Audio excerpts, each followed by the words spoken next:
જય શ્રી કૃષ્ણ મિત્રો, આજે હું બનાવી રહી છું આઈસ્ક્રીમ।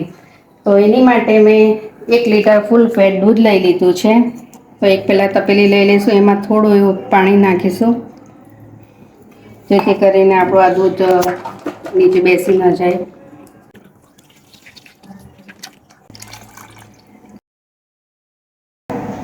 હવે 3 table spoon cornflour, 4 table spoon milk powder ઉમેરીશું।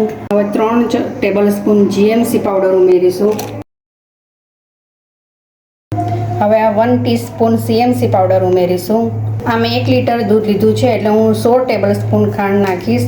તમે જો અડધા લીટર દૂધનું કે 1 થેલીનું બનાવતા હોય તો આનું અડધું માપ કરી નાખું। તો હવે આને હું બ્લેન્ડરથી બ્લેન્ડ કરી લઈશ એટલે આ બધું એકસરખું મિક્સ થઈ જાય ઠંડા દૂધમાં।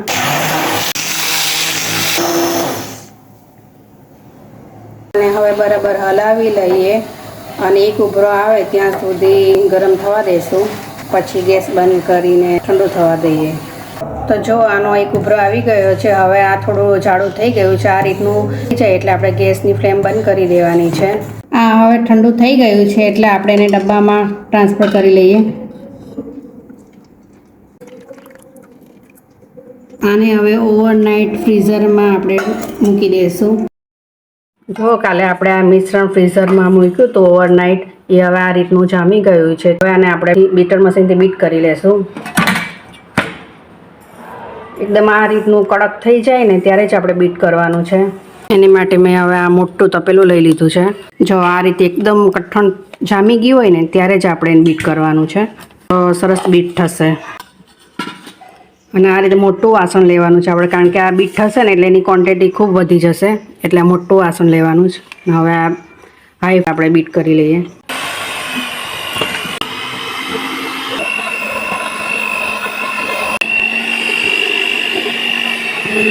જો આપણે હવે દૂધની જે મલાઈ હોય ને એ થોડી નાખી લઈએ। થોડુંક હવે પાછું બીટ કરી લેશું। આનો એકદમ કલર એકદમ વ્હાઈટ થઈ ગયો છે।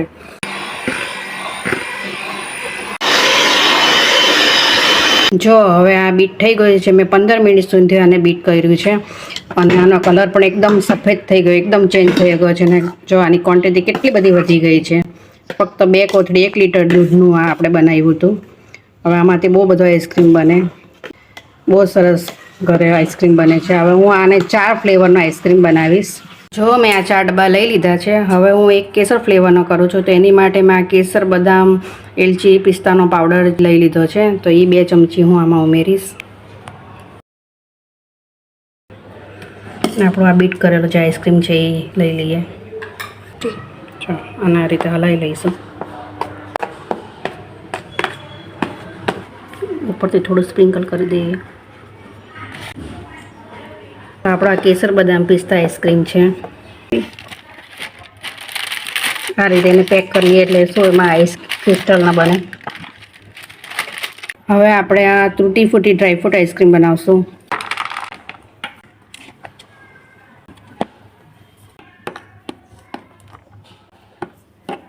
સ્પ્રિંકલ કરી દઈએ। આપણો આ તૂટી ફૂટી ડ્રાયફ્રૂટ આઈસ્ક્રીમ છે।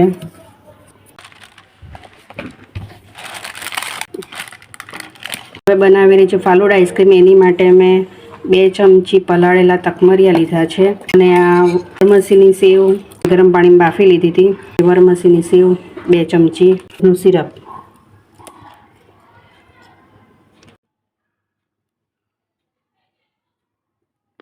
ચમચી મિક્સ કરી લઈએ। હવે આ લઈ લઈએ ડબ્બામાં,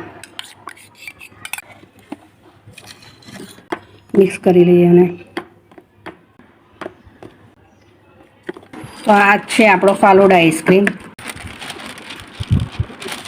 બનાવેલી છે ચોકલેટ આઈસ્ક્રીમ, તો એની માટે આમાં મેં 2 ચમચી કોકો પાવડર લઈ લીધો છે। તમારી પાસે જો કમ્પાઉન્ડ ચોકલેટ હોય તો તમે એને પણ મેલ્ટ કરીને આમાં લઈ શકો છો। મેં આમાં કોકો પાવડર લીધો છે, આમાં કોકો પાવડરનો પણ સરસ જ ટેસ્ટ આવે છે।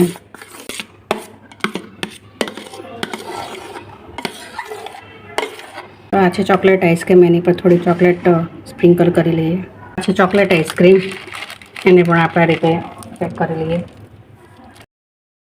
લીટર દૂધમાંથી 4 ફ્લેવરના એકદમ ઓછા ખર્ચે કેટલો બધો આઈસ્ક્રીમ તૈયાર થયો છે. તે એક વખત તમે પણ ઘરે બનાવજો આ રીતે, અને એકદમ સરળતાથી બની જાય છે. તમે જે ફ્લેવરનો બનાવવો હોય એ ફ્લેવરનો તમે બનાવી શકો છો. હવે આ આઈસ્ક્રીમ સેટ થઈ ગયો છે, તો આપણે એને સર્વ કરી લઈએ.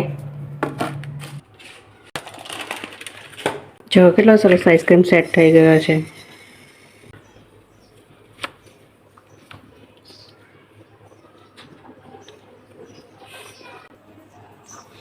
આ કેસર બદામ પિસ્તા આઈસ્ક્રીમ.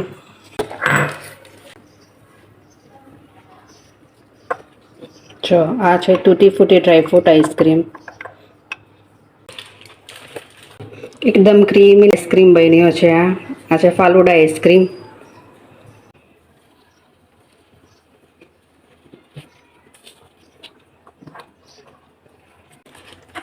Chocolate chips ice cream.